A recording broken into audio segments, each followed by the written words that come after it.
Praise the lord. దేవునికి మహిమ కలుగునుగాక.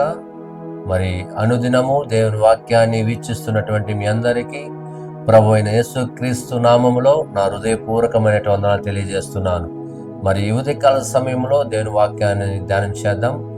అయితే ఈ ఉదయకాల సమయంలో దైవజనులు, దేవుని చేత బహుబలంగా వాడబడుతున్నటువంటి దైవజనులు మన మధ్యలోకి వచ్చి ఉన్నారు. వారి ద్వారా కొన్ని ఆత్మీయ మాటలను మనం విందాం.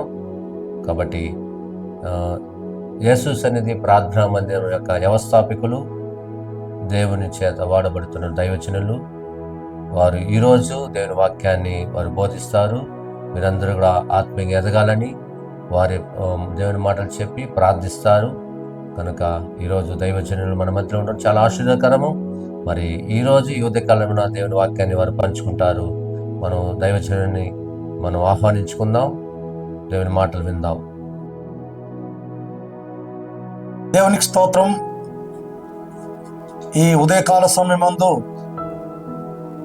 ఈ వాక్యాన్ని వింటున్న మిమ్మల్ని దేవుడు దీవించునుగాక.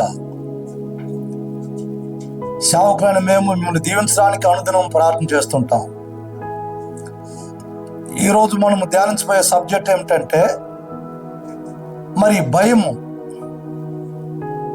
ప్రపంచంలో భయం అనే దురాత్మ చేత అనేక మంది పీడింపబడుతున్నారు. ప్రతి చిన్నదానికి భయపడుతుంటారు. కానీ కీర్తన 23 అధ్యాయంలో 4వ వాక్యం మనం చూసినట్లయితే, గాఢాంధకారపు లోయలో నేను సంచరించినను ఏ అపాయమునకో భయపడనని చెప్పి దావీదు కీర్తించుకొనుచున్నాడు. గాఢాంధకారం అంటే కటికి చీకటి. చీకట్లో నేను జీవిస్తున్నప్పటికీ కూడా, దేవా నువ్వు నాకు ఎలుగై ఉన్నావు, నేను భయపడను. కొంతమందికి అనవసరమైన భయాలు ఉంటుందన్నమాట. ఒక స్థలంలో ఒక కుక్క నది దగ్గర భయంకరంగా మొరుగుతున్నదంట. ఆ శబ్దాన్ని ఇంకా నైదావతలను ఒక వ్యక్తి ఏం చేస్తాడంటే మరి కర్ర తీసుకొని దాన్ని కొట్టేదానికి ఇక్కడి నుంచే దాన్ని బెదిరిస్తున్నాడు. ఇప్పుడు ఇతని యొక్క భయం ఏమిటే, కుక్క వచ్చి ఇతను కరుస్తుందని చెప్పి ఆ కుక్క నది దాటుతో మరి ఇక్కడ రాదు. కానీ ఇతనికి అనవసరమైన భయం.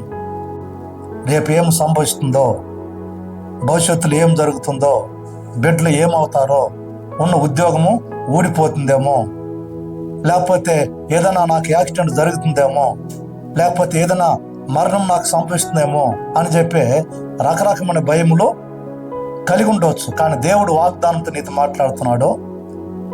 దేవుడు ఏమని మాట్లాడుతున్నాడు? నేను నీకు తోడై ఉన్నాను, భయపడొద్దు. దైవ చిత్తము లేకుండా తల ఎంటుకు కింద రాలదు. కాబట్టి అకాల మరణాన్ని ఎదిరించడానికి మరి దేవుని యొక్క శక్తిని పొందుకో.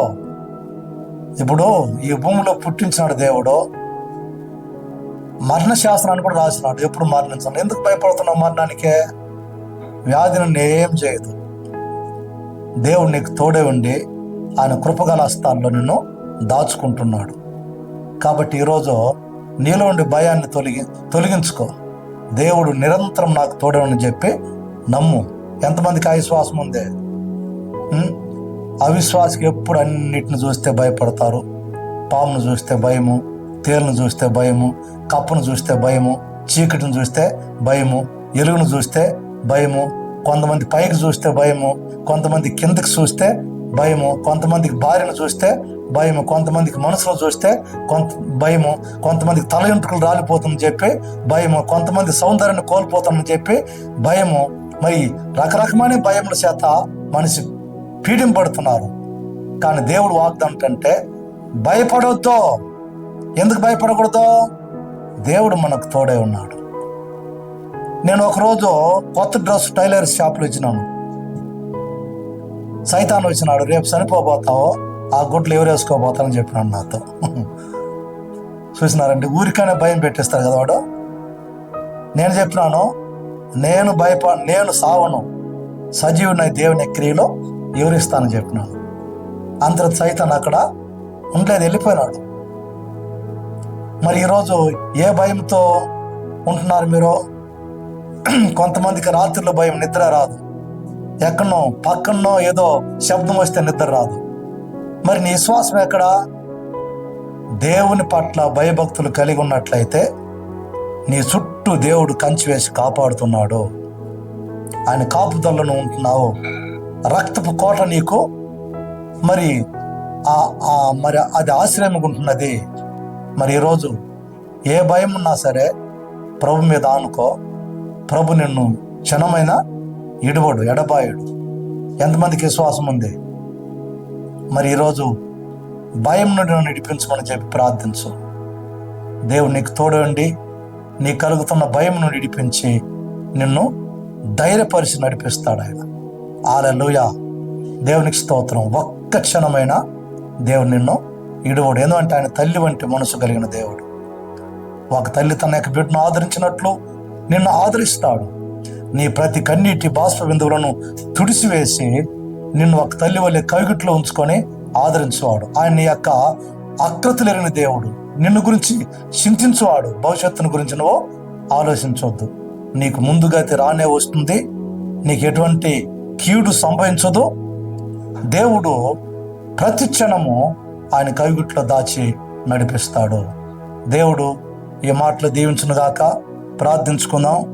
మహాగణుడా, సర్వాధికారి, ఎందరైతే రకరకమైన భయములతో ఉంటున్నారో, మరణ భయము, వ్యాధి భయము, ఉద్యోగం గురించి భయము, రేపు నా పదవి ఏమవుతుందని చెప్పి భయము, బిడ్డలేక భవిష్యత్తును గురించిన భయము, ఇలాంటి భయముతో నింపబడిన మీ ప్రజలను ఒకసారి తాకి వారిని ధైర్యపరచమని ప్రార్థించున్నాం.